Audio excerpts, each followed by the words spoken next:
예, 토론을 맡은 신영권 패밀리헤리티지 본부장 오영표 변호사입니다.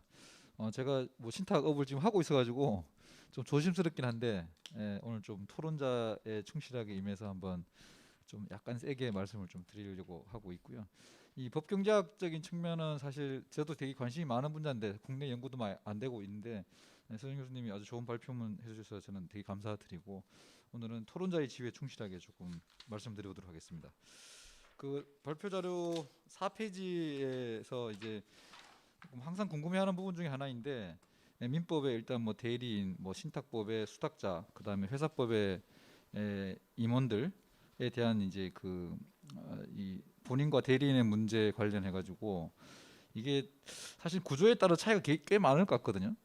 특히나 신탁은 이제 제가 생각에 운용 재량, 그 수탁자의 재량 스펙트럼이 엄청 좁은 데서 거의 제로에 가까운 곳부터 100%까지 있을 수가 있습니다. 그래서 이제 완전하게 상품 유형이나 구조별로 계약별로 다 이 에이전트의 수탁자의 재량이 완전히 다르거든요. 그걸 이제 조금 고려하셔가지고 예를 들면 이제 민법이나 특히나 회사법의 대표이사의 신임 의무하고 그다음에 이 신탁법상에 나오는 그 의무랑 그 약간의 그 질적 양적인 비교가 조금 있었으면 좀 훨씬 더 좋았을 것 같은 생각이 들고요.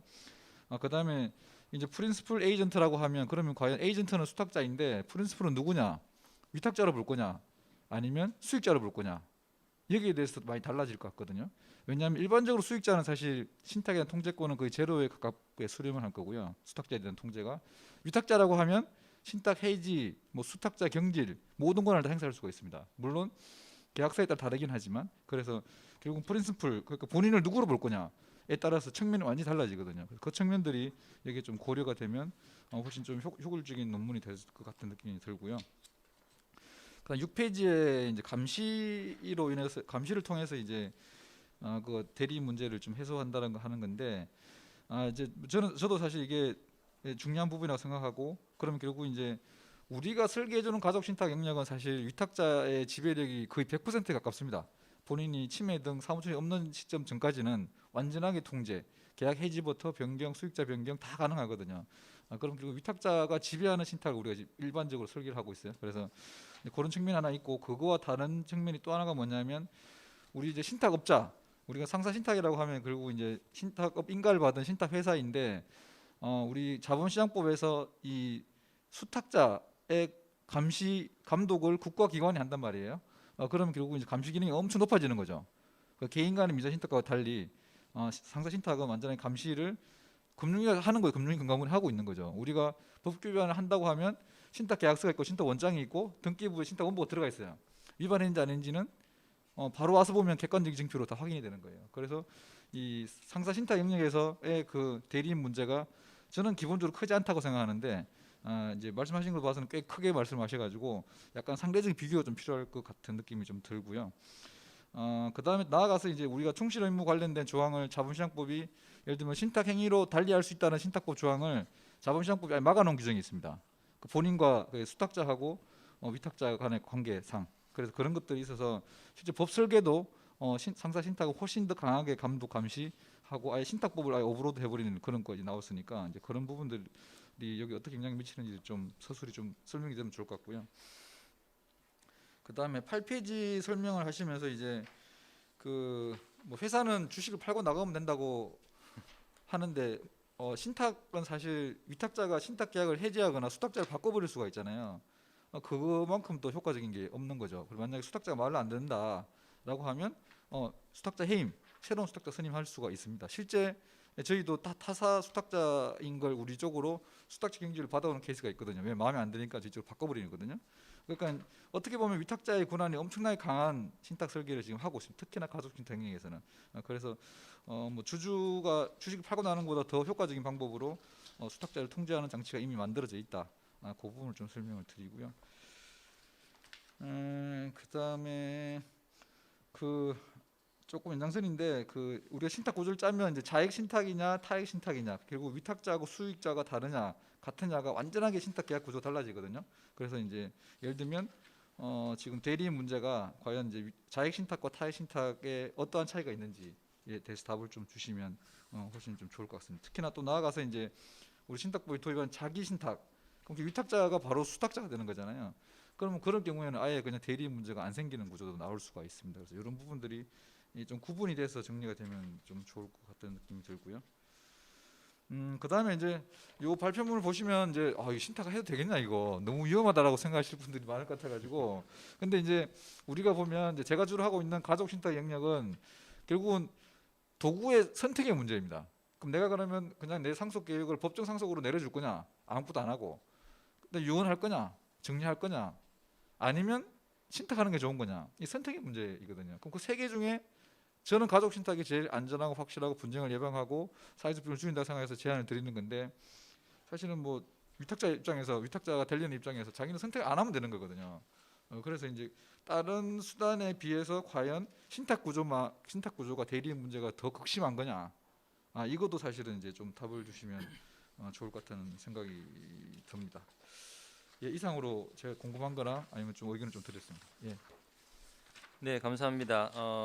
오영표 변호사님께서 몇 가지 질문을 이제 해주셨습니다. 첫 번째는 이제 그 신탁의 종류별로 이렇게 구분을 하는 그런 게 있으면 좋겠다라는 그런 게 첫 번째인 것 같고요. 그다음에 두 번째 이제 말씀은 이제 그 프린시플 에이전트 관계로 이제 이야기를 했는데 프린시플을 이제 누구로 볼 것이냐, 그러니까 수익자, 위탁자로 볼 때 달라질 것 같은데 그 점을 어떻게 생각하느냐라는 말씀을 하셨고, 그다음에 세 번째는 이제 그 민사 신탁과 상사 신탁의 구분해 가지고 이제 감시라는 영역, 이제 그 부분을 좀 다르게 또 접근을 해야 되지 않느냐라는 말씀을 하신 것 같고요. 그다음에 네 번째 질문으로는 이제 그 회사의 경우하고 이제 비교하면서 저도 약간 비슷한 생각을 사실은 하긴 했습니다. 근데 이제 여기서 수탁자 해임이 가능하니까 좀 다른 측면도 있다, 이런 코멘트 같은 걸 하셨고, 그다음에 다섯 번째로는 이제 자익 신탁, 타익 신탁, 자기 신탁의 그런 구분에 따라 가지고 어떻게 달라질 수 있을 거 아니냐라는 그런 말씀을 하셨습니다. 그다음에 제일 마지막에 하신 게 뭐였죠? 그 가족 신탁은 가족 문제다. 예, 가족 신탁은 좀 다르다는 그런 예. 말씀을 하셨습니다. 자, 그러면 그리고 제가 한 가지 더 덧붙이면 아까 말씀드린 그 정보의 우위를 말씀하신 다음에 이제 숨길 수 있는 수익, 노출된 수익 등 그런 측면을 말씀을 하시면서 많이 이야기를 하셨어요. 그 중에 이제 한 가지만 제가 얘기하면 사회적 후생이 증감한다라는 그런 이야기인데 그게 제가 뭐가 갑자기 딱 떠올랐냐면 우리 그 내부자 거래와 관련해 가지고 주로 이제 경영학 쪽에 하시는 분들은 그게 내부자 거래가 가격에 반영이 되기 때문에 오히려 가격 발견 기능이 있다, 이런 식으로 해가지고 내부자 거래 괜찮은 거다, 이렇게 보시는 분들이 경영학 쪽에는 많단 말이에요. 근데 우리 법학하는 사람들은 이제 말도 안 된다, 그건 언페어한 거다, 이런 식으로 얘기를 하는데, 그럼 이제 경영학 쪽에서 이야기하는 건 결국은 이제 그게 반영이 되니까 오히려 그 가격 발견을 하니까 사회적 후생이 증가되는 거 아니냐라는 그런 입장하고 비슷하게 뭔가 맞아떨어지는 것 같은 생각이 들거든요. 그러면 이제 이런 사회적 후생이 증가한다고 해가지고 개별적인 그런 어떻게 보면 위반 내지 뭐 권한의 남용 문제가 정당화될 수 있을 것인가? 예, 그런 생각이 갑자기 들었어요. 그래서 그거에 대해서도 혹시 뭐 생각하신 게 있으면 말씀해 주시면 감사하겠습니다. 예, 부탁드립니다. 네, 대체 발표자에게 많은 질문들을 해주셔서 준비 시간이 좀 짧았는데 그래도 좋은 말씀 감사드립니다. 제가 신탁에 부정적인 생각을 하고 있던 사람은 절대 아니고요.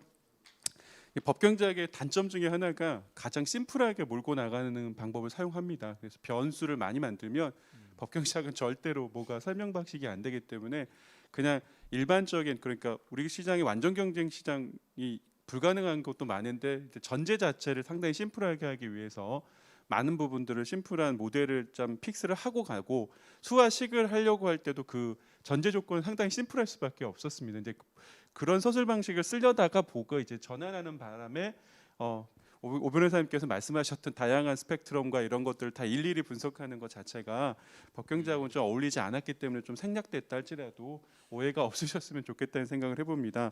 그리고 이제 아까 말씀하신 것처럼 프린시플로 누구로 볼 거냐, 본인을. 근데 전 둘 다 볼 수 있다고 보고요. 이것도 신탁에 따라 다를 수 있죠. 왜냐하면 위탁자가 사망 전에 수익자를 위해서 신탁을 한 다음에 사망하고 나중에는 위탁자는 없이 수익자하고 신탁자만 남아 있는 경우도 있고 다양한 케이스가 있지 않겠습니까? 결과적으로 그때 이제 말씀드렸던 게 에이전시 문제에서 비용이 상당히 많이 증가할 수밖에 없던 케이스는 아까도 말씀드린 것처럼 위탁자가 아닌 수익자가 본인으로서 역할을 할 수밖에 없었을 때 시점으로 생각하면 될 것 같고요. 말씀하신 것처럼 위탁자가 일반 계약보다 더 꼼꼼하게 오히려 이 위탁자는 일반적인 계약 관계로부터 보도도 사전적이거나 사적인 정보 우위가 오히려 수탁자보다 위탁자 스스로 자체를 많이 갖고 있던 케이스라면 법경제학에서도 그거는 고려 대상에서 빠진다라고 생각하면 될 것 같고요. 결과적으로 일반적으로 그리고 말씀하셨던 것처럼 저도 그 신탁 관계로부터 벗어날 수 있는 길이 열려 있다라고도 이제 본문에 좀 설명은 하고 있었습니다. 이제 그 부분을 법경제학에서 바라보는 관점은 상당히 인센티브 중에 뒷부분에 이제 들어가 있는 인센티브로 보는 것, 계약 관계로부터 벗어난다라고 하는 부분은 상당히 좀 마지막으로 고려합니다. 왜냐하면 법경제에서는 계약은 가능하면 이제 유지하려는 목적으로부터 출발을 하다가 나중에 그게 효율적이면 벗어나도 된다 이런 식으로 가기 때문에 그래서 유지하는 거를 전제로 해서 설명하기 때문에 이제 마지막 인센티브 중에 가장 뒤에 좀 넣어놓긴 했는데요. 말씀하신 거 듣고 보니까 그것만큼 강한 게 어딨냐? 계약 관계로부터 그것도 당연히 맞는 설명이신 것 같습니다. 그래서 뭐 법경제학은 설명 방식이 하나지 옳고 그르다라고 판단하기엔 좀 위험한 그 방법론인 것 같아서 제가 그래서 아까도 말씀드린 것처럼 논거의 하나로서만 좀 읽어준다면 좋을 것 같다는 생각을 해봤었습니다. 그다음에 또 하나가 감시와 관련된 내용인데요. 자본시장법이나 아니면 뭐 국가기관에서의 감시 역할을 강하게 하지 않느냐. 제가 아까 감시에 대한 부분은 그냥 계약 당사자에서의 감시로 국한시켰고요.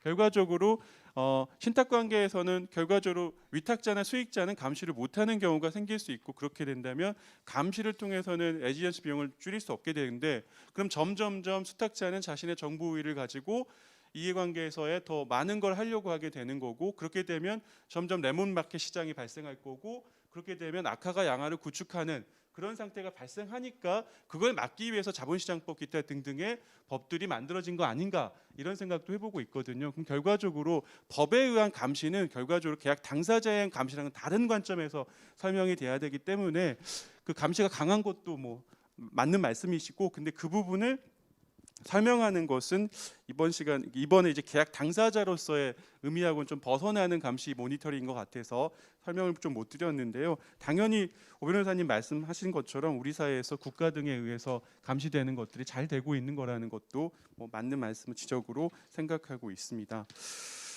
그리고 그 여러 가지 신탁에 따라서 설명이 좀 오류가 있을 수 있다라는 건 저는 100번 다 동감하는 바이고 그 부분에 대해서는 혹시라도 이거를 만약에 게재되게 되는 논문으로서 투구하게 된다면 말씀하셨던 다양한 신탁 방법론에 따라서 부합하는 것과 부합하지 않은 걸 명확하게 나누면서 설명해야만이 오류가 없을 것 같다는 생각을 해보고 있습니다.